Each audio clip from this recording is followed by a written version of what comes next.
आनन्दकन्दं प्रभुदेवचन्द्रं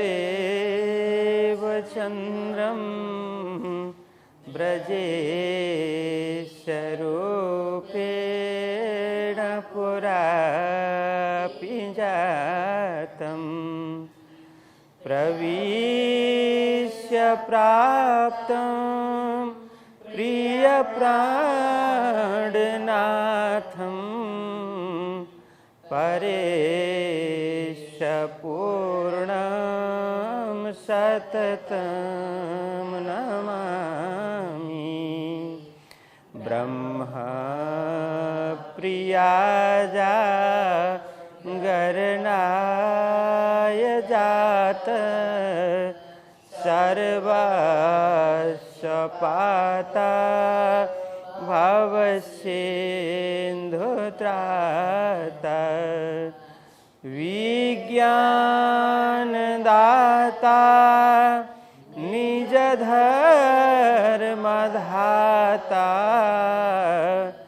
दीनैकबन्धो शरणं प्रपद्ये दीनैकबन्धो शरणं प्रपद्ये। बोलो कृष्ण कन्हैया लाल की, श्री सद्गुरु महाराज की, श्री प्राणनाथ प्यारे की, श्री पाँच नवतनपुरी धाम की, जगत गुरु आचार्य श्री 108 कृष्णमणि जी महाराज की, परमहंस बाबाजी लक्ष्मीदास महाराज की, समस्त सुंदर साथ की प्रणाम। नित्य नित प्रदक्षिणा देवे एक पोहर, फिर दंडवत करते मेहनत करे अति जोर, मेहनत करे अति जोर। बोलिए कृष्ण कन्हैया लाल की। अब आगे की चौपाई हम श्रवण करते हैं। उसका भाव सद्गुरु श्री देवचंद्र जी महाराज नित्य प्रति घर से प्रातः काल में उठ कर के बाहर जाते हैं।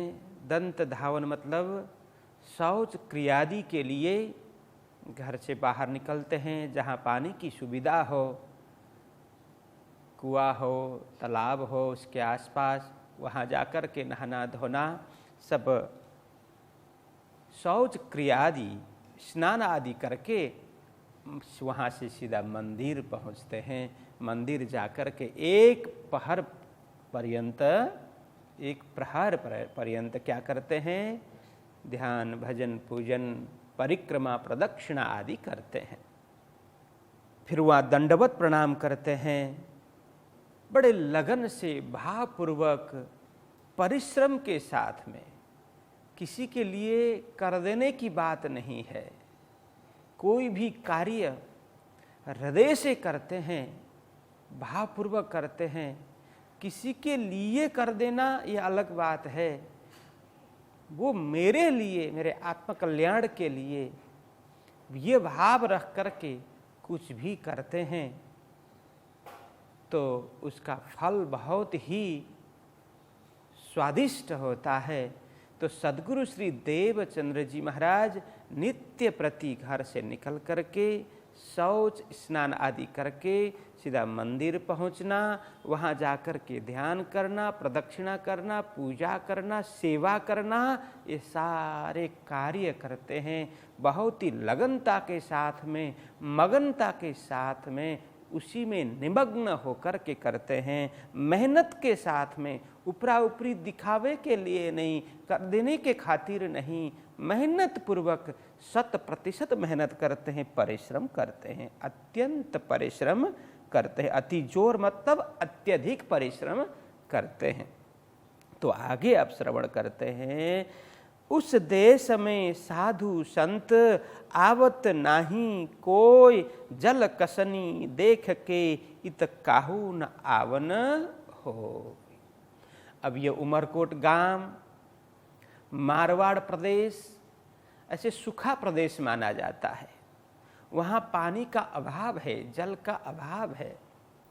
इसीलिए कहते हैं कि उस देश में साधु संत, उस देश मतलब परदेश, उस स्थान पर। अब यहाँ देश कहा, अब अभी तो जैसे समग्र भारत को देश बोला जाता है ना, लेकिन वहाँ एक स्थान को उन्होंने देश करके संबोधन किया। हो सकता है पहले के समय में पर्टिकुलर किसी स्थान को भी देश बोलते थे। जैसे अभी गुजरात में भी यहाँ किसी गांव में जाएं तो जैसे यहाँ से अधिकतर लोग सौराष्ट्र के सूरत तरफ, मुंबई तरफ व्यापार व्यवसाय के लिए गए हैं, नौकरी के लिए गए हैं, तो वहाँ के लोग क्या बोलते हैं कि परदेश गया है। परदेश तो है नहीं, अपने देश में ही है। और सूरत जाकर के पूछते हैं तो बोलेंगे अपना देश गया है, ऐसा बोलते हैं ना। हाँ, देश में गया छे एम बोले। अब देश तो पूरा भारत है, अपना देश मतलब कहीं बाहर से आया तो है नहीं। लेकिन यहाँ का प्रचलन है कि यहीं अपने एक ही गुजरात में, लेकिन थोड़ा दूर है अपने देश, अपने एरिया से, अपने स्थान से थोड़ा दूर है, इसलिए वो परदेश के रूप में लेते हैं। तो यहाँ भी यही भाव समझना चाहिए। उस देश में मतलब उस स्थान में, कहाँ, वो मारवाड़ प्रदेश में, विशेष करके उसके अंदर निहित जो उमरकोट गांव है, वहाँ पर साधु संत आवत नहीं को। साधु संत वहाँ पर बहुत जल्दी पहुँचते नहीं है, कोई नहीं आते, मतलब कोई वर्ज्य नहीं है, कोई रुकावट नहीं है। लेकिन वहाँ पर साधु संत बहुत कम मात्रा में पहुँचते हैं। क्यों कम मात्रा में पहुँचते हैं? कि जल कसनी देख के इत काहू न आवन हो।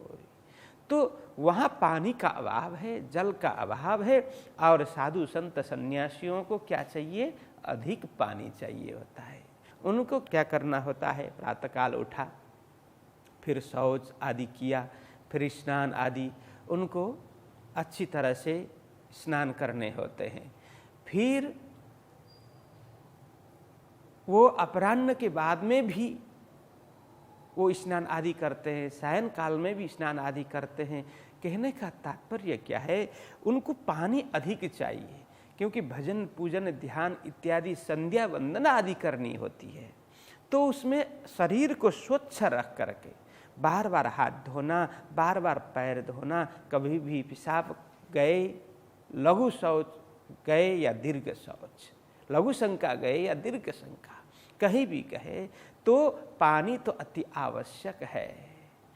जैसे शौच के लिए गए, हाथ धोना, पहले तो क्या था, ये साबुन शैम्पू का समय नहीं था, युग नहीं था, मिट्टी लगा लगा करके। वैसे वास्तविकता तो वही है, उसी का लाभ अधिक है। आज भी साबुन शैम्पू से अधिक मिट्टी का प्रयोग करें तो वो अधिक लाभदायी होता है। लेकिन अब घर घर में मिट्टी कहाँ रखें, लोग उसको गंदा मानते हैं, गंदगी मानते हैं। पहले मिट्टी से हाथ धोना इत्यादि करते थे। तो वो पानी की आवश्यकता अधिक होती थी। तो अधिक पानी चाहिए होता है किनको? ये त्रिकाल संध्या करने वाले, और ज़्यादा शरीर की शुद्धि के लिए। और क्योंकि मन तो शुद्ध है ही, लेकिन साथ साथ में तन भी शुद्ध करना चाहिए। क्योंकि मन शुद्ध है इसलिए मेरा तन शुद्ध ना हो तो भी चलेगा, ऐसा भाव नहीं रखना चाहिए। तन भी शुद्ध रखना आवश्यक है और तन को शुद्ध रखने के लिए पानी की जरूरत होती है। अधिक पानी उस स्थान पर मारवाड़ प्रदेश ये रेतीली भूमि, मरुभूमि, सूखा प्रदेश होने के कारण वहाँ पानी कम था।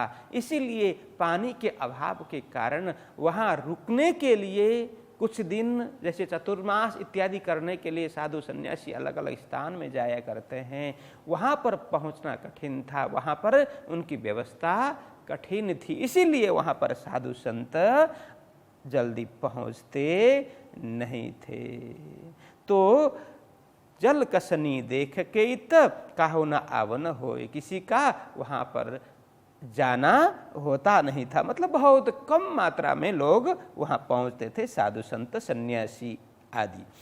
तो आगे कहते हैं, एक बेर मत्तु मेहता संग आए हते परदेश, तहाँ देहुरे साधु बहुत देखे बीच विदेश। अब यह प्रसंग लालदास जी महाराज बता रहे हैं, हे सुंदर साथ जी, एक बेर मतलब एक वक्त, एक समय में क्या मत्तु मेहता संग, मतलब मत्तु मेहता अपने पिताजी के साथ में वो आए हते परदेश। तो हते मतलब थे, वे परदेश में गए थे अपने पिताजी के साथ में। श्री देवचंद्र जी महाराज परदेश मतलब कच्छ देश में वहाँ पिताजी के साथ में गए थे, क्योंकि पिताजी उमरकोट से कच्छ में व्यापार किया करते थे। इसलिए व्यापार के सिलसिला में मत्तु मेहता जी को कच्छ में आना जाना चला रहता था। इसीलिए एक समय अपने पिताजी के साथ में श्री देवचंद्र जी महाराज भी कच्छ देश में पहुँचे। तहाँ देहुरे साधु बहुत, वहाँ क्या देखा सदगुरु श्री देवचंद्र जी महाराज ने? वहाँ पर देहुरा पहले भी आया था। क्या है देहुरा का अर्थ कपिल? क्या है देहुरा का अर्थ? मंदिर। हाँ, तुझे पता है क्या है पवन? है हाँ। तहाँ देहुरे साधु बहुत, वहाँ मंदिर भी अधिक मात्रा में हैं और मंदिर में साधु संत विद्वत जन भी खूब वहाँ रहते हैं और वहाँ पर साधना करते हैं, भजन ध्यान आदि लगाते हैं। ऐसा देखा किन्होंने? श्री देवचंद्र जी महाराज ने। तहाँ देहुरे साधु बहुत, मठ मंदिर भी और साधु संत भी उन्होंने अधिक मात्रा में देखा। देखे बीच विदेश, वहाँ पर विदेश मतलब कच्छ प्रदेश में सदगुरु श्री देवचंद्र जी महाराज ने मठ मंदिर साधु संत ज्ञानी पुरुषों को खूब देखा। आगे कहते हैं, बात तब की मन में रहे, मैं जाहूं कच्छ देश में, तहाँ जाए के खोज करूं, पाऊं परमेश्वर तिन से। अब इस तरह से यहाँ प्रसंग इस तरह से जोड़ना चाहिए कि कल का आज ही ऐसा प्रसंग बना, ये बात नहीं है। सदगुरु श्री देवचंद्र जी महाराज इस तरह से उमरकोट में अपने घर में रहते हुए नित्य प्रति भजन पूजन ध्यान चिंतन में समय तो बिताते ही थे। मंदिर में जाकर के प्रदक्षिणा करना, सेवा करना, साधना करना आदि करते ही थे। उसी समय दौरान एक समय इस हिसाब से लेना चाहिए तो कच्छ में गए थे अपने पिताजी के साथ में श्री देवचंद्र जी महाराज। तो वहां से लौटने के बाद ये ही चिंतन चलने लगा। अब देवचंद्र जी महाराज के मन में क्या चलने लगा? बात तब की मन में रहे जब देवचंद्र जी महाराज पिताजी के साथ में कच्छ गए, वहाँ मठ मंदिर आदि देखा, सत्संग भजन देखा, साधु सन्यासी को देखा, ध्यान चिंतन करते हुए ऐसे विशिष्ट पुरुषों को देखा तो तब उनके मन में धर्म के प्रति अनुराग तो था ही, धर्म के प्रति श्रद्धा निष्ठा तो थी ही, लेकिन अधिक निष्ठा जगी, अधिक भाव जगने लगा। मन में आया, अरे मेरे देश में, मतलब यहाँ मेरे गांव में तो ऐसे साधु सन्यासी के दर्शन भी नहीं होते, मठ मंदिर भी गिने चुने ही हैं, अल्प मात्रा में है, ऐसा सत्संग भजन आदि का कार्य भी यहाँ होता नहीं है। वहाँ तो कच्छ में तो ये चलते ही रहते हैं, जहाँ देखो वहाँ मठ मंदिर साधु सन्यासी सत्संग भजन चलता ही रहता है। इसीलिए मैं तो क्या करूं, तब यहाँ अब जोड़ेंगे कि बात तब की मन में रहे। क्या रहे मन में? हाँ, ये जगह ठीक है, यह स्थान ठीक है मेरे लिए, इसीलिए मन में वो गांठ बांध ली, मैं जाऊं कच्छ में, मैं कच्छ में जाऊं, वहीं जाकर के मैं मंदिर में रहूं, सत्संग करूं, भजन करूं, ध्यान लगाऊं, प्रदक्षिणा करूं, साधु सन्यासी के संग में रहूं। क्योंकि साधु सन्यासी के, संत गुरुजनों के, ऐसे प्रबुद्ध पुरुषों के संग में रहेंगे तो साधना में उन्नति होगी, साधना के शिखर तक पहुंच पाएंगे, अपना लक्ष्य प्राप्त कर पाएंगे। उनके मन में यह हुआ, मैं कच्छ में जाऊं, तहां जाए के खोज करूं, पाऊं परमेश्वर तिन से। क्योंकि मन में ये भाव तो था, पहले क्या था कि मैं कौन, कहाँ से आया, कहाँ मेरा भरतार, मैं कौन हूँ, इस संसार में कहाँ पर आया, मेरे परमात्मा, मेरे स्वामी, मेरे मालिक कौन है, यह प्रश्न तो उनको उद्वेलित कर ही रहे थे। मन मस्तिष्क में, दिलो दिमाग में ये प्रश्न तो चल ही रहे थे। और कच्छ जाकर के पिताजी के साथ में लौटने के बाद में और यही दिमाग में बैठ गया, मैं जो प्रश्न अपने आप को कर रहा हूँ, सभी को पूछते हुए फिर रहा हूँ, मुझे लगता है यह प्रश्न का उत्तर तो कच्छ में ही मिल सकता है। क्योंकि वहाँ इतने ज्ञानी पुरुष के दर्शन हुए, इतने साधु सन्यासी के दर्शन हुए, सर्वत्र सत्संग ही सत्संग सुनने को मिला, देखने को मिला, भजन कीर्तन ध्यान पूजन में संलग्न लोग देखने को मिले। हो सकता है मेरे प्रश्न का सही उत्तर वहीं जाकर के मुझे प्राप्त हो। इसीलिए कहते तहाँ जाए खोज करूं, वहां पहुंच करके अब मैं तलाश करूं, खोज करूं। किसकी? किसकी खोज करनी है? कि मैं जिसको प्राप्त करना चाहता हूँ। यो प्रश्न, जो प्रश्न के उत्तर की खोज करनी है। मुझे जो प्रश्न आ रहे हैं, मैं कौन हूँ, कहाँ से आया, कहाँ मेरा भरतार, वही उसके उत्तर में खोजूं। मतलब वो परमात्मा को मैं प्राप्त करूं, जो हम सबके आधार हैं, सबके मालिक हैं, सचराचर ब्रह्मांड के एकमेव स्वामी हैं। ऐसे परमात्मा की मैं खोज करूं, पाऊं परमेश्वर तिन से। तिन से मतलब खोज करते करते साधना के द्वारा, संत साधु संतों के सत्संग के द्वारा, उनकी सानिध्यता के द्वारा मैं परमेश्वर को प्राप्त करूं। परम ईश्वर, परमेश्वर शब्द कैसे बना? परम ईश्वर, परम प्लस ईश्वर परमेश्वर, यह बनता है। परम मतलब उत्कृष्ट, श्रेष्ठ, विशिष्ट, और ईश्वर मतलब वो मालिक, वो परमात्मा, वो श्रेष्ठ परमात्मा, श्रेष्ठ आत्मा, वही तो परमात्मा है। हम सभी के मालिक वही परमेश्वर है। वो उनको मैं प्राप्त करूं। तो आगे कहते हैं, घर में खटपट रहे, मन में रहे वैराग, दुनी से वैर रहे, उन्हें देखे लगे आग। अब यहां बड़ा समझने का प्रसंग है। देखिए, घर में खटपट रहे, अब घर में खटपट रहे, मन में रहे वैराग। तो सदगुरु श्री देवचंद्र जी महाराज के विषय में लालदास जी महाराज लिखते हैं, घर में खटपट रहे। तो यहाँ खटपट का अर्थ क्या है? व्यवहारिक रूप में तो खटपट का अर्थ होता है वाद विवाद, झगड़ा, मन मेल ना होना। तो यहाँ क्या देवचंद्र जी महाराज के घर में खटपट होता था, विवाद होता था, झगड़ा करते थे? क्या है, ये समझने की बात है। क्योंकि चौपाई का एक एक शब्द का अर्थ अलग होता है, उसका भाव अलग होता है। इसीलिए यहाँ कहते हैं घर में खटपट रहे। तो देवचंद्र जी महाराज तो किसी से खटपट करते नहीं है, वो तो साधना में मस्त रहने वाले, भजन कीर्तन में अपना दिनचर्या व्यतीत करने वाले, ऐसे देवचंद्र जी महाराज सदृश महापुरुष क्या खटपट करेंगे? नहीं। किंतु यहाँ क्या है, घर में खटपट रहे। अब देवचंद्र जी महाराज का नित्य नियम क्या है? सुबह से शाम तक बस मंदिर में रहना, सेवा करना, पूजा पाठ करना, ध्यान लगाना, प्रदक्षिणा करना आदि, और किसी कार्य में उनका मन ही नहीं है, उनकी रुचि ही नहीं है और किसी कार्य में।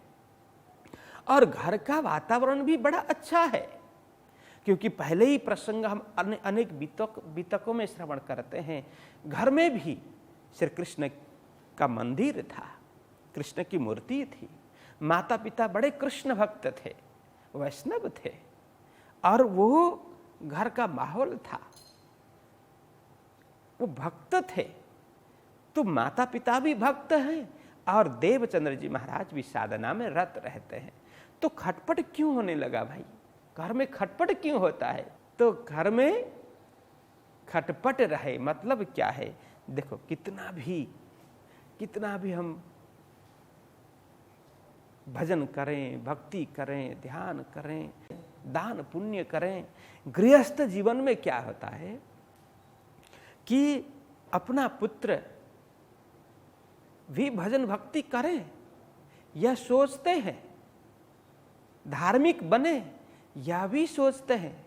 किंतु गृहस्थी लोगों को ये डर भी होता है कि कहीं पुत्र साधु सन्यासी न बने, यह भाव होता है। देखिए, साधु सन्यासी के प्रति हम आस्था भी रखते हैं, भाव भी रखते हैं, प्रणाम करते हैं। साधु सन्यासी को घर में पधरावनी करने के लिए भी हम बड़े उत्सुक होते हैं, अच्छी बात है। साधु सन्यासी गुरुजनों से स्वयं और परिवार को आशीर्वाद भी प्राप्त करना चाहते हैं, आशीर्वाद मांगते भी हैं और दिलवाते भी हैं। किंतु अधिकांश सुंदर साथ यह तो नहीं चाहते कि मेरा बेटा भी साधु बने, मेरा बेटा भी सन्यासी बने, मेरा बेटा भी धर्म का कार्य करे घर बार छोड़ करके, ऐसा तो नहीं चाहते, है ना। तो कितने भी धर्म की हम बात करें, चर्चा करें, लेकिन मैं भी मेरे पुत्र को वो धर्म के मार्ग में चलाऊं, मैं भी मेरे पुत्र को या पुत्री को, अपने संतान को साधु सन्यासी के मार्ग में भेजूं और धर्म का कार्य करने के लिए प्रेरणा दूं, यह कोई नहीं चाहता। बहुत, ये तो लाखों में एकाध कोई मिले तो मिले, बाकी कोई नहीं चाहता। इसलिए ये थोड़ा विचित्र है कि हम एक आस्था रखते हैं लेकिन उसके ऊपर हम चल नहीं सकते। तो यहां भी क्या समझना चाहिए कि घर का माहौल भी ये भक्तिमय है। देवचंद्र जी महाराज भी भक्ति करते हैं, लेकिन मत्तु मेहता और कुंवर भाई के दिल में क्या है कि इस उम्र में प्रभु के प्रसाद के रूप में पुत्र प्राप्त हुआ, और न जाने इस तरह से सुबह से शाम तक पूरी दिनचर्या भजन भक्ति में, मठ मंदिरों में देवचंद्र जी महाराज बिताते हैं। इसलिए माता पिता जी के मन में ये भय है कहीं ये साधु सन्यासी न बन जाए। इसीलिए माता पिता के हृदय में ये खटपट होने लगा। तो अब देवचंद्र जी महाराज को रोकते हैं। वो चाहते हैं कि भजन करें, घर में बैठ करके भजन करें, पूजन करें, प्रदक्षिणा करें और साधना करें, किंतु वो थोड़े थोड़े समय बाकी घर का कार्य भी करते रहे, गृहस्थ जीवन में रहे। यही भाव माता पिता का है। इसीलिए अब ये सब चीजें देवचंद्र जी महाराज को सुहाती नहीं है, उन्हें ये पसंद नहीं है। इसीलिए ये कहते हैं घर में खटपट रहे। अब देवचंद्र जी महाराज खटपट न भी करें तो घर परिवार के लोग करेंगे, क्योंकि क्या करने की जरूरत है, ये सब थोड़ा थोड़ा करने से चली जाएगा, बाकी तो गृहस्थ का कार्यभार करना चाहिए, ये सब व्यवहार निभाना चाहिए। देखिए, यह एक बात समझने जैसी है कि हम किसी का कुछ नहीं बिगाड़ेंगे, हमने किसी का कुछ भी बिगाड़ा नहीं है, किसी को कुछ तकलीफ मेरी ओर से नहीं हुई है, इसीलिए दूसरे भी मुझे कुछ तकलीफ नहीं देंगे, ये समझने का कोई कारण नहीं है। हम किसी का कुछ भी नहीं बिगाड़ेंगे, फिर भी सामने वाले के प्रति किसी न किसी कारण में द्वेष भावना बनी रहती है। वे तो कई लोग हैं, वे द्वेष मनस्थिति लेकर के चलते हैं, ईर्ष्या लेकर के चलते हैं, तो वैसे लोग किसी न किसी रूप में काम बिगाड़ने के लिए ही तैयार होते हैं। इसलिए यह कभी नहीं समझना चाहिए कि मैंने किसी का कुछ बिगाड़ा नहीं है, मैंने किसी के विषय में बुरा नहीं किया है, न कोई बुरी सोच रखी है, इसलिए दूसरे भी मेरे लिए अच्छी ही सोच रखेंगे, अच्छाई करेंगे, ऐसा कुछ होता नहीं है। इसीलिए किसी के मन में कलयुग बैठा हुआ होगा तो उसको कुछ किए बगैर भी वो प्रतिशोध लेने के लिए, वो काम बिगाड़ने के लिए, उसको नीचा दिखाने के लिए वो तैयार ही बैठा होगा। बाहर मीठी मीठी बात भी करेगा, सामने से मीठी मीठी हाजी हुजी भी करेगा, लेकिन पीछे से वो हमेशा से वो घा करने के लिए, हमेशा से उसको तकलीफ पहुंचाने के लिए, चोट पहुंचाने के लिए, उसके नुकसान के लिए तैयार रहने वाले लोग भी इस संसार में होते हैं। किसी भी क्षेत्र में हो, चाहे गृहस्थ जीवन में हो, चाहे सन्यास जीवन में हो। इसीलिए देखिए, संस्कृत में हम कई बार पुराणों में, गीता में सुनते हैं ना, अजात शत्रु। अजात शत्रु का मतलब क्या है पता है? अजात शत्रु का मतलब होता है जिसका शत्रु जन्मा ही नहीं है, जिसका कोई शत्रु नहीं है। जैसे श्री कृष्ण जी को बोला जाता है वो अजात शत्रु है, उनके कोई शत्रु नहीं थे। तो क्या हम समझ सकते हैं कि कृष्ण के जितने शत्रु थे वो किसी के नहीं थे होंगे? इतने राजा महाराजाओं के साथ में युद्ध करना, कई लोगों को, हजारों लोगों को उन्होंने मारा है। उनसे शत्रुता रखने वाले हजारों ने लाखों की संख्या में थे, और उन्हें भगवान के रूप में पूजने वाले की संख्या भी कमी नहीं थी। वो लाखों करोड़ों की संख्या में उन्हें अच्छा मानने वाले, उनको आदर्श मानने वाले, उनको आइडियल मानने वाले भी करोड़ों की संख्या में थी। तो उनसे द्वेष रखने वाले की भी कमी नहीं थी। फिर भी क्यों कहा कि श्री कृष्ण जी को अजात शत्रु? क्यों कहा? इसीलिए कहा कि श्री कृष्ण जी के हृदय में किसी के प्रति दुर्भावना नहीं थी, उनके हृदय में किसी के प्रति शत्रुता का भाव नहीं था, उनके हृदय में शत्रुता का भाव जन्मा ही नहीं था। वो सबको एक समान देखते थे, मतलब वो सबके कल्याण चाहते थे। सर्वे भवन्तु सुखिनः सर्वे सन्तु निरामया सर्वे भद्राणि पश्यन्तु माँ कश्चित् दुख भाग भवेत्। वो श्री कृष्ण जी की विचारधारा थी, सब सुखी रहे, सब स्वस्थ रहे, सबका कल्याण हो, यह श्री कृष्ण जी की भावना थी। महापुरुष की ऐसी भावना होती है, लेकिन उनके प्रति भी शत्रुता रखने वाले तो लाखों थे। फिर भी श्री कृष्ण को कहा अजात शत्रु, क्योंकि श्री कृष्ण जी के हृदय में शत्रुता नहीं है, सबके प्रति सद्भाव है, सबके कल्याण की भावना है। तो इसलिए उनको अजात शत्रु कहा। तो हम भी अजात शत्रु बन सकते हैं। हम भी अपने हृदय को, और दूसरे के हृदय में क्या कुछ चल रहा है, क्या कुछ करेंगे, वो हमारे बस में नहीं है। लेकिन हमारे हृदय में दूसरे के प्रति दुर्भावना न रखना, दूसरे के प्रति शत्रुता न रखना, ये तो हम कर ही सकते हैं। ऐसा भाव हम रख सकते हैं, लेकिन दूसरे भी हमारे प्रति ऐसा ही भाव रखे, यह संभव नहीं है, यह हमारे बस में नहीं है, यह हमारे हाथ में नहीं है। इसलिए हम अपने हृदय को शुद्ध बनाएं, सबका अच्छा हो, सबका भला हो, यह सोचें, किसी से शत्रुता न रखें। यह हम कर सकते हैं, हमारे हाथ में है। हम परमात्मा से यही प्रार्थना करें, हे परमात्मा मुझे यही सद्बुद्धि दें कि दूसरे की बुराई देखने की दृष्टि मुझे न दें, मुझे तो सबके प्रति भलाई हो, सबके कल्याण की कामना की मुझे दृष्टि हो, वही भावना की सृष्टि बनाए रखें। ऐसा हम प्रार्थना कर सकते हैं और उसी हिसाब से जीवन को बना सकते हैं। लेकिन दूसरे हमारे प्रति क्या सोचेंगे, क्या विचार करेंगे, वो हमारे हाथ में नहीं है। जो जैसा सोचेंगे उसको फल उसी को मिलने वाला है। देर सवेर हो सकता है सामने वाले की दुर्भावना और कुदृष्टि के द्वारा हमारे जीवन में कुछ न कुछ मुसीबत भी आन पड़े।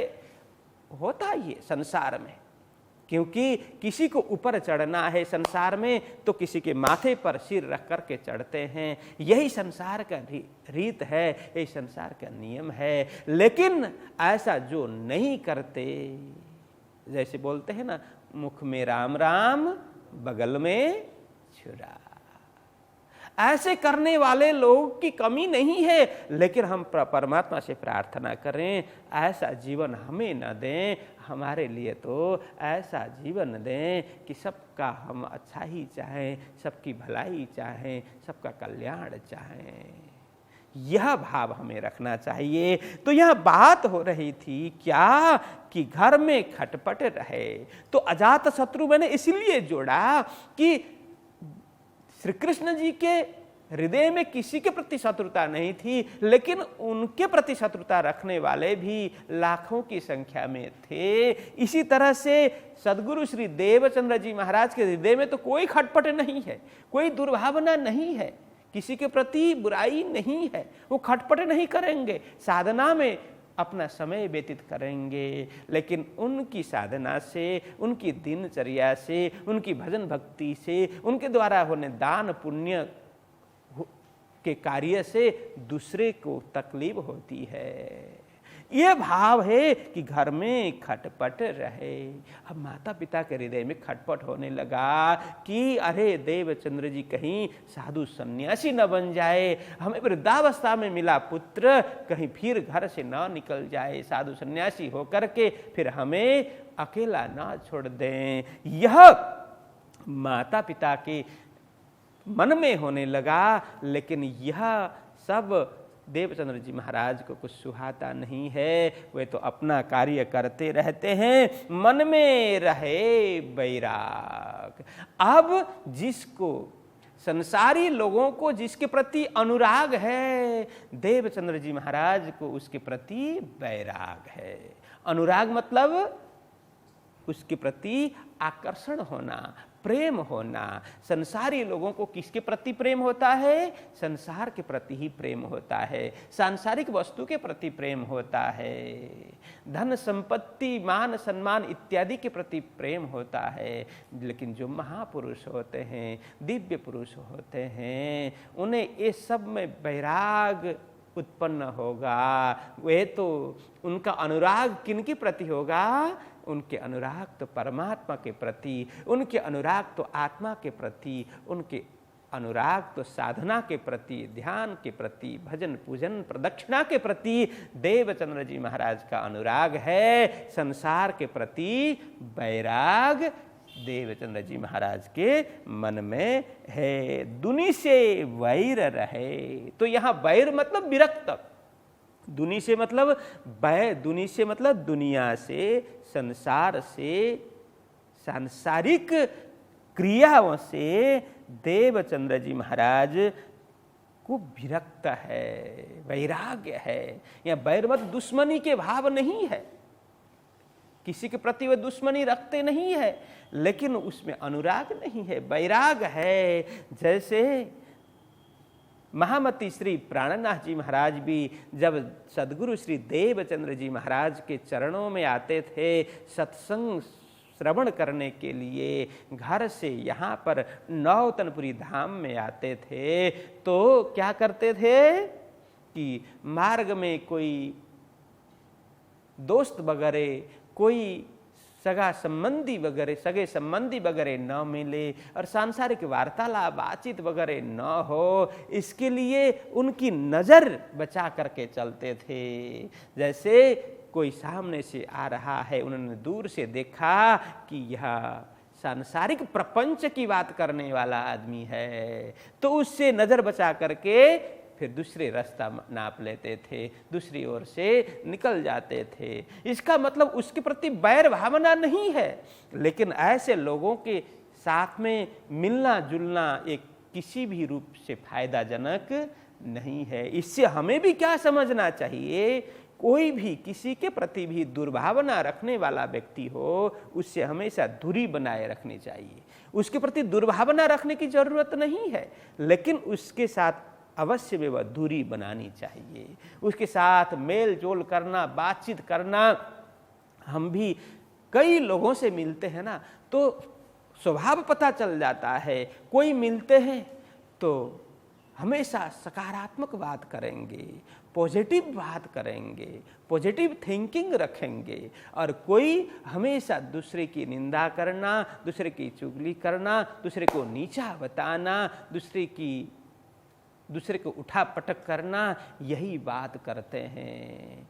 तो ऐसे लोगों से हमें हमेशा बच के रहना चाहिए, ऐसे लोगों से हमेशा दूरी बना के रखना चाहिए। हमें ऐसे लोगों के सत्संग में रहना चाहिए, संग में साथ में रहना चाहिए कि जो सबके लिए अच्छा सोचें, कभी भी किसी की बुराई के प्रति ध्यान न दें। हाँ, धर्म के प्रति, संस्था के प्रति, समाज के प्रति सीधा सीधा नुकसान हो रहा है तो हम उसके कल्याण चाहते हैं, तो आधिकारिक व्यक्ति जो है, जो नुकसान पहुंचा रहा है, जिसके द्वारा ऐसा कार्य जाने अनजाने में हो रहा है, हम उसको बोल सकते हैं, हाँ आपके द्वारा ऐसा हुआ तो इसको इस तरह से करें तो कैसा रहेगा। अथवा हम किसी की सुनी सुनाई बातों के ऊपर भी हम इतने ज़्यादा एक्साइटेड होकर के वो दूसरे को सुनाना, अरे जो थोड़ी बात है उसको बढ़ा चढ़ा करके सुनाना, दूसरे की बुराई में इतना मस्त रहना, उसके नुकसान के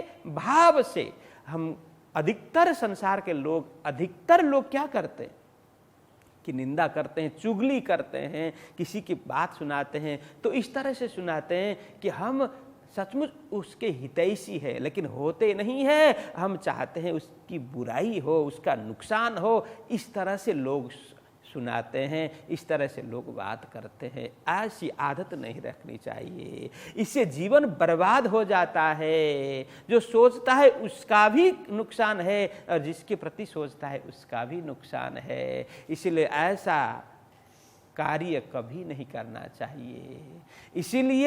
इसीलिए तो कहते हैं कि दुनि से वैर रहे। तो ऐसे लोगों से देवचंद्र जी महाराज बच के रहते हैं, क्योंकि उनके दिल में किसी के प्रति दुर्भावना नहीं है, लेकिन दूसरे तो रखते ही हैं। दूसरे इस तरह का व्यवहार करते हैं, इन सब से देवचंद्र जी महाराज थोड़ा बच के चलते हैं, उनके संग में नहीं रहते हैं, तो उन्हें देखे लगे आग। ऐसे सांसारिक दलदल में फंस करके रहे लोगों को देख करके उनके हृदय में पीड़ा होती है। देखिए यहाँ ये भाव अलग है, शब्द अलग है, इसलिए हम सीधा शब्द का अर्थ करके इसका भाव निकलता नहीं है।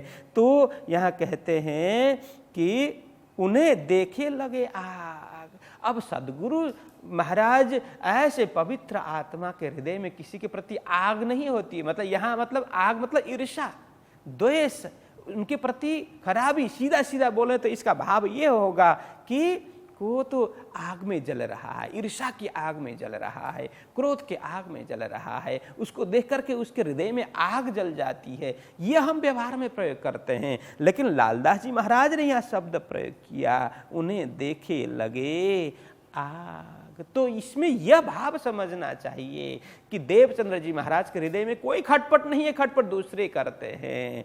और उनके मन में तो संसार के प्रति वैराग है और दुनिया से वे अनुराग नहीं रखते, वैराग है, वीतराग है।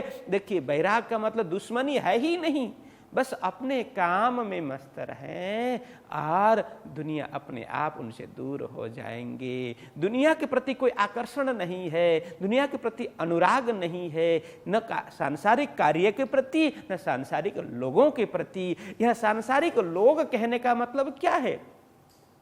जिसका जीवन मात्र खाना पीना मौज मस्ती बस उतने भर भी सीमित है। सुबह से शाम तक खाने पीने की बात हो और सांसारिक मौज मस्ती की ही बात हो, इससे ऊपर की कोई चर्चा नहीं, कोई बात नहीं, कोई साधना नहीं, कोई भजन नहीं, कोई सेवा नहीं, परमात्मा का ध्यान नहीं, परमार्थ का चिंतन नहीं। ऐसे लोग सब सांसारिक लोग हैं। और संसार में गृहस्थ में रहते हुए भी, घर गृहस्थ में रहते हुए भी सबका कल्याण चाहने वाले, सबकी भलाई चाहने वाले, भजन कीर्तन ध्यान में मग्न रहने वाले, दान पुण्य करने वाले, परमात्मा का भजन करने वाले, परमात्मा के ध्यान में मग्न रहने वाले, ये घर गृहस्थी लोग भी सांसारिक नहीं है। वे भी संसार में रहते हुए भी असंसारी हैं, संसार से अलग हैं। जैसे कहा, जल में नहाइए कोरे रहिए, जागिए माहे सुपन्न। तो वाणी में कहा, जल में नहाइए कोरे रहिए। जैसे कमल, जल कमलवत, कमल जल में रहता है, उसकी जड़ें हैं कीचड़ में, वो स्पर्शित होते हैं, लेकिन कमल के ऊपर न कीचड़ रहता है न जल टिकता है।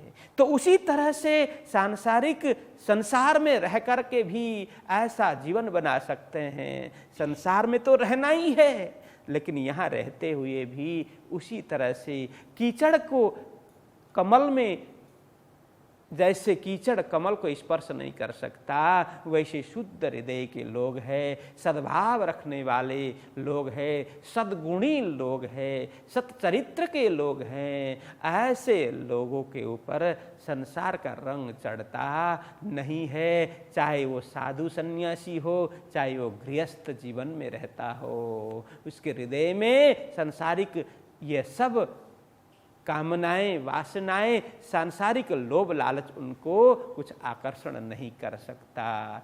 और यदि कहीं भी रहें, हम साधु सन्यासी के वेश में रहें या गृहस्थ के देश में रहें, कहीं भी रहें, यदि हमारे मन में लोभ हो, लालच हो, ईर्षा हो, द्वेष हो, अभिमान हो, एक दूसरे को गिराने की भावना हो, तकलीफ देने की भावना हो, खुद मात्र मैं प्रगति करूं, दूसरे कोई प्रगति ना करें, मैं सुखी हूं, दूसरे कोई सुखी ना हो, इस तरह का भाव यदि रखता है तो वो चाहे साधु सन्यासी हो, चाहे गृहस्थ जीवन में रहने वाले सुंदर साथी हो, सभी ही सांसारिक लोग माने जाते हैं। इसीलिए यहाँ ऐसे संसार के दलदल में रचे पचे लोगों को, ऐसे कीचड़ में फंसे हुए लोगों को देख करके उनके प्रति दया का भाव जाग जाता है। देवचंद्र जी महाराज के हृदय में आग जल जाती है, मतलब अरे इनका भी कल्याण कैसे हो, यह ज्यादातर वो ही चाहते हैं, यह भी साधना करें, यह भी भजन करें, यह भी कल्याणगामी बने, ऐसा चाहते हैं। तो आगे कहते हैं, दई शिखापन बहुतक कर कर थके सब कोई, ए फिराए ज्यों फिरे कहे समझावे सो।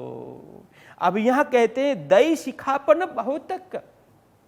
देवचंद्र जी महाराज की जीवनी को देख करके, उनकी दिनचर्या को देख करके, उनके कार्य को देख करके लोग अपने अपने हिसाब से देवचंद्र जी महाराज को शिखापन देते हैं। मतलब शिखापन का अर्थ है उपदेश।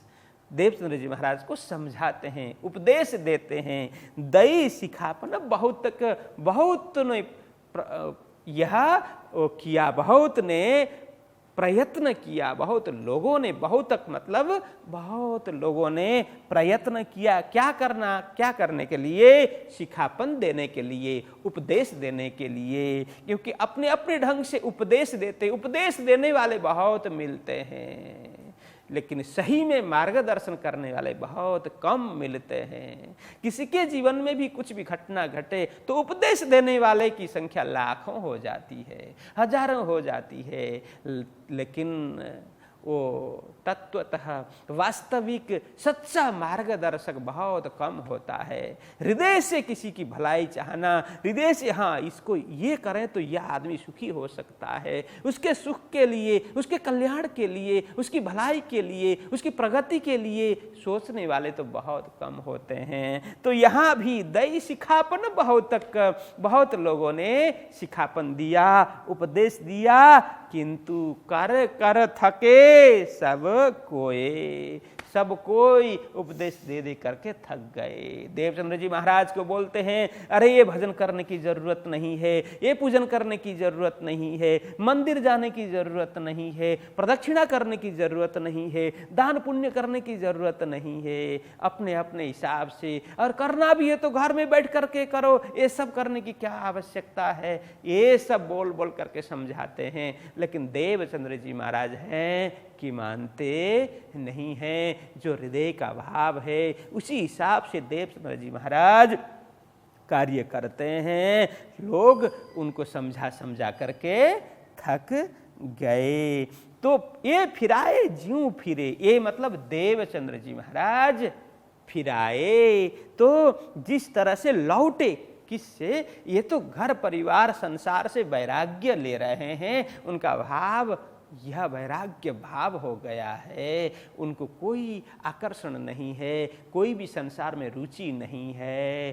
तो फिर पुनः लौटे, उसमें रुचि रखने लगे, संसार में अनुराग रखने लगे, अनुरक्ति हो, संसार में उनका मन रत हो जाए, रंजन हो जाए। इस प्रकार से वे सभी चाहते हैं देवचंद्र जी महाराज को फिराने के लिए, लौटाने के लिए, भजन भक्ति से दूर कराने के लिए। कहे समझावे सोए, उसी प्रकार से समझाते हैं जिस प्रकार से वे ये साधना छोड़ दे और संसारिक क्रिया करें, उस हिसाब से लोग समझाते हैं।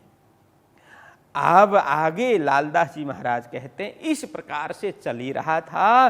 तीसरी देवचंद्र जी के मन में, जाहूं कहूं विदेश, तहां जाए के खोज करूं, कोई मोए दे उपदेश।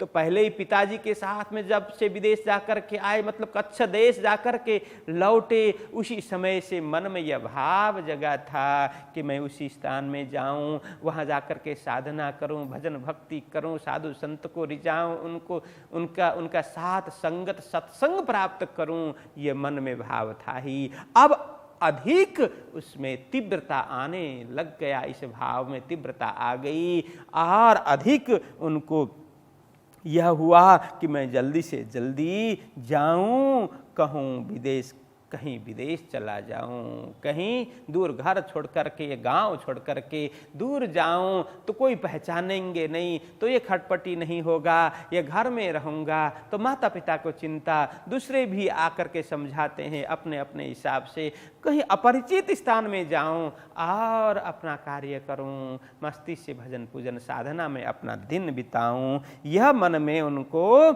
आ रहा है। तहां जाए के खोज करूं, कोई मोहे दे उपदेश। लेकिन मैं कहाँ जाऊं, कैसे जाऊं? वहां जाकर के मैं खोज तो करूं, लेकिन मुझे कैसे जाना है, कहाँ पर जाना है, ये कोई मार्गदर्शन तो करे। यहाँ है उपदेश का मतलब मार्गदर्शन।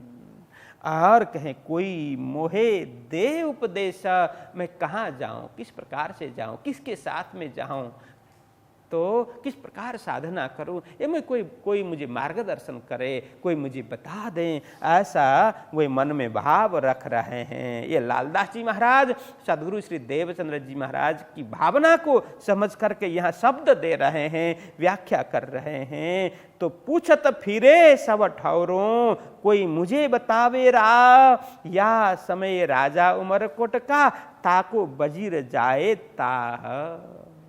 तो यहाँ लालदास जी महाराज कहते हैं, सुंदर साथ जी, यह मीठी कथा सदगुरु श्री देवचंद्र जी महाराज की कथा चल रही है, उनका प्रसंग चल रहा है, जो हृदय को पवित्र करने वाली कथा है, हृदय को पावन करने वाली कथा है, कल्याण करने वाली कथा है। तो हम ध्यान से श्रवण करें। पूछत फिरे सब ठौरों, देवचंद्र जी महाराज सभी स्थान में पूछते हुए चल रहे हैं। सभी ठौरों मतलब सभी स्थान में। कोई मुझे बतावे राह, कोई मुझे मार्ग बतावे, कोई मुझे मार्गदर्शन करें, या तब यह उनके मन में चल रहा था। सभी को पूछते हुए चल रहे थे, मुझे क्या करना चाहिए, कहाँ जाना चाहिए। सभी को पूछने का मतलब कोई भी मिले उनसे पूछना नहीं है। उनको लगे कि हाँ, इनसे मुझे बात करनी चाहिए, ये मुझे कुछ न कुछ उपदेश कर सकते हैं, साथ सहयोग दे सकते हैं, मेरी भावना को समझ सकते हैं।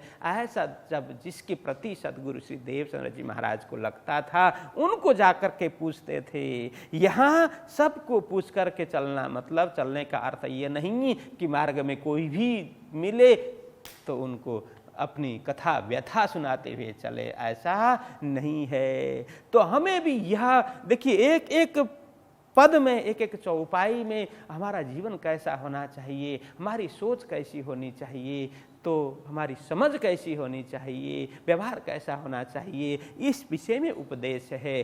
तो हमारे जीवन में भी कई ऐसी मुसीबत की घड़ी भी आ सकती है, खुशी की घड़ी भी आ सकती है। खुशी की घड़ी में भी किसके प्रति, किसके सामने खुशी प्रकट करें, यह भी हमें याद होना चाहिए। और दुखी हो, हमारे सामने कष्ट की घड़ी हो, उस समय भी हमारा कष्ट किसके सामने व्यक्त करें, अपना दिल का भाव किसके प्रति व्यक्त करें, यह भी समझ आनी चाहिए। तभी लोग सुखी होंगे, तभी व्यावहारिक होंगे। हम अपना कष्ट सबको बोलते हुए चलें, कोई अर्थ नहीं है, उससे कोई मार्ग निकलने वाला नहीं है। और अपनी खुशी भी सबके सामने व्यक्त करते हुए चलें, उसको भी कोई अर्थ नहीं है, क्योंकि हमारे खुशी से खुश होने वाले बहुत कम लोग होते हैं। हमारे खुशी से दुखी होने वाले लोग ही ज़्यादा होते हैं संसार में। इसलिए हमारी खुशी में, हमारी प्रगति में, हमारी उन्नति में हकीकत में कौन खुश होता है, वास्तव में कौन खुश होता है,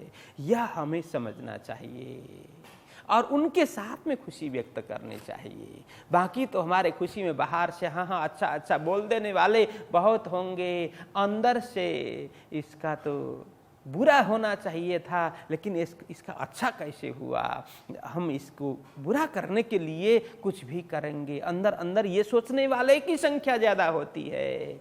इसीलिए यह देवचंद्र जी महाराज सबको बोलते हुए नहीं चलते, उनको हृदय में लगे कि हाँ, यह व्यक्ति मुझे मार्गदर्शन कर सकता है, ये मुझे साथ दे सकता है। वो परखते हैं, वो समझते हैं, तब जा कर के वे कहते हैं। तो कहते हैं, पूछत फिरे सब ठौरों, कोई मुझे बतावे राह, या समय राजा उमरकोट का ताको वजीर जाए ताह। तब उनको पता चला कि अरे मैं देश परदेश जाना चाह रहा हूँ, अकेला कैसे जाऊं, ये सब विचार कर रहे थे। तब उनको पता चला क्या, या समय राजा उमरकोट का। उस समय उनको पता चला उमरकोट का जो राजा है, ताको वजीर जाए ताह, तो राजा के बेटे की शादी, उमरकोट के राजा की बेटे की शादी है, वो कच्छ में होने जा रही है। इसीलिए पहले के समय में क्या था कि राजा या राजकुमार जाया नहीं करते थे,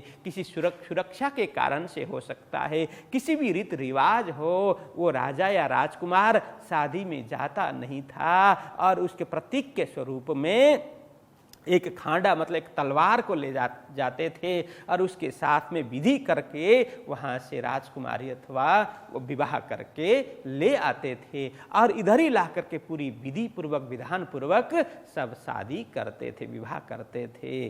तो यह रीति रिवाज थी, यह चलन था। इसलिए देवचंद्र जी महाराज को पता चला कि अरे उमरकोट का जो राजा है उसके राजकुमार की शादी कच्छ में होने जा रही है। वहाँ पर खाड़ा विवाह के कारण खाड़ा विवाह करने के लिए वे जा रहे हैं कच्छ। ताको वजीर जाए ताह। अब उसको वो खाड़ा को लेकर के कौन जाता था कि वजीर। वजीर मतलब मंत्री, उसको बोलते हैं संस्कृत में अमात्य, उसको संस्कृत में अमात्य बोलते हैं, अभी की भाषा में मंत्री बोलते हैं। तो प्रमुख सलाहकार होता है राजा का, वही वह वजीर है जिसको दीवान भी बोलते हैं।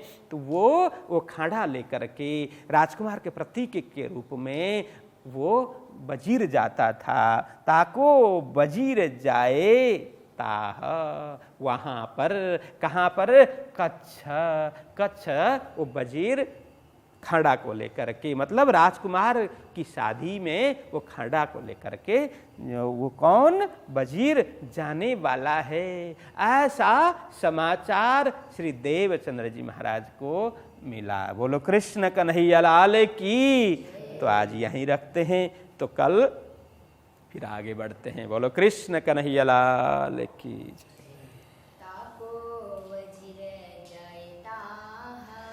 ताको वजीर जाए ताह। पूछत फिरे सब ठौरों। कोई मुझे बतावे राह। या समय राजा उमरकोट का। ताको वजीर जाए ताह। ताको वजीर जाए ताह। जय जय प्यारे की जय। प्रणाम।